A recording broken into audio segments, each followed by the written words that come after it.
Hey everyone, it's Father Leo here at Plating Grace, and this is a message for all of those people who are struggling and are worried about the coronavirus, which is certainly a very real problem. And what I want to talk about is the difference between virtue and this virus, which basically have the same root word, vir, which literally means strength. That's where we get the word viral, where we get the word virile. It's the same word as virus, as virtue. But I think what we need to do is realize something from Matthew's Gospel, chapter 15, where he speaks about it's not what enters a man that renders him unclean. It's what actually comes out of a man's heart, which creates all the problems. And we don't exactly know at this stage where the virus came from. We do know that it came from a territory in the Wuhan region in China. And there is suspicion that it might be linked to not only the bat soup, so to speak, but also something that might be created in biochemical warfare locations of China. So who knows?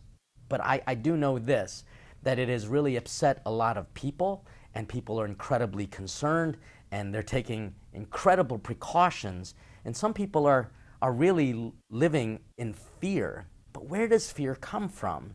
It doesn't come from something from outside that enters in. It's actually something that comes from the inside and manifests itself outward. So while I have no authority to say what this virus is about, I'm not a doctor. But I do know that there are things that are killing humanity way quicker than this virus. Abortion is one of them. War is another.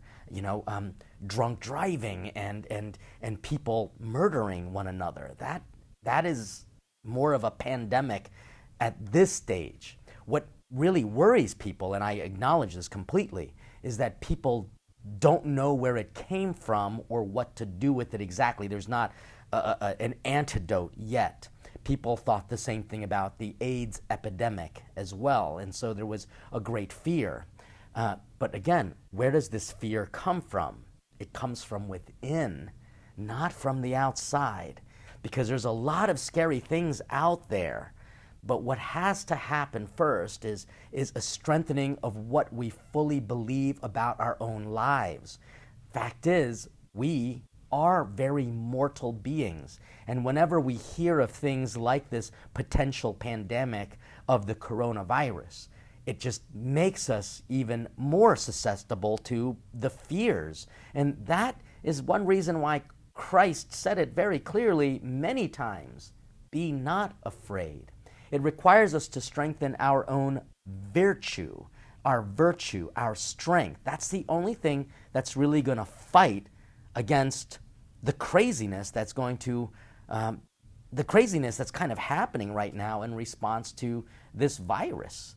Which is stronger, the virus or virtue? I think if we strengthen our virtue more, and our resolve to fight for the dignity of humanity, we're going to be less likely to be prejudgmental of people from China. We are going to be less fearful of what could possibly happen. We're going to act a little bit more rationally. And I think you saw images perhaps of Vice President Pence praying with a group of scientists and doctors trying to figure out what best to do, seeking inspiration. He's been basically made fun of in mainstream media because his reliance on prayer. But guess what? That's where virtue comes from. When we talk to God about our own mortality, when we talk to God about our own weaknesses, and when we talk to God seeking inspiration to try to find a cure. If there's one thing that I've seen over and over again, is that those who have an inner fear generally tend to react in a less rational and methodological way. And I am not diminishing the need to be precautious. Look, I'm taking vitamin C pills too. I am washing my hands. I'm doing everything that needs to be done in order to stay healthy, including getting rest. But it also includes strengthening my resolve in prayer to increase the virtue, the inner strength in me, because the fact is I know I'm going to die at some point in my life, but I don't want to live in fear in the moment. I want to live in hope and in strength and in confidence, not stupidity and not diminishing again the urgency of needing to find a resolution to this. But really, I just want to make sure that virtue is stronger than the virus. So that's my message for you. Please make sure that you're feeding your body, mind, and soul, not just with the, how shall I say, the propaganda perhaps of the news, but making sure that we have the common facts, that the flu is technically much more dangerous right now and more of a threat, and other things are more of a threat than currently the coronavirus. I'm not saying that this is not to be taken seriously, but I'm saying it shouldn't rule your life. And what should rule your life is virtue. Knowing that in humility, we are all going to die, but between now and the time that God calls us home, we have to live our life on the path headed towards heaven, which means be not afraid.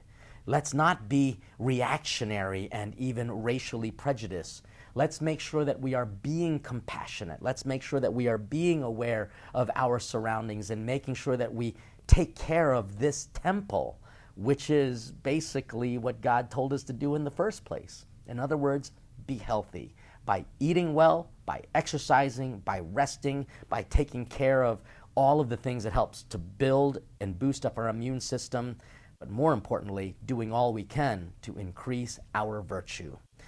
So I hope this little message helps. Trust that I'll be praying for you and for all those involved in the medical field and in the scientific world, but also praying for people who are sometimes very forgotten, those who are sick, the elderly, those who are most susceptible to this virus. And we pray that God will truly be our divine physician to give us the strength to make sure that virtue always wins. God bless you.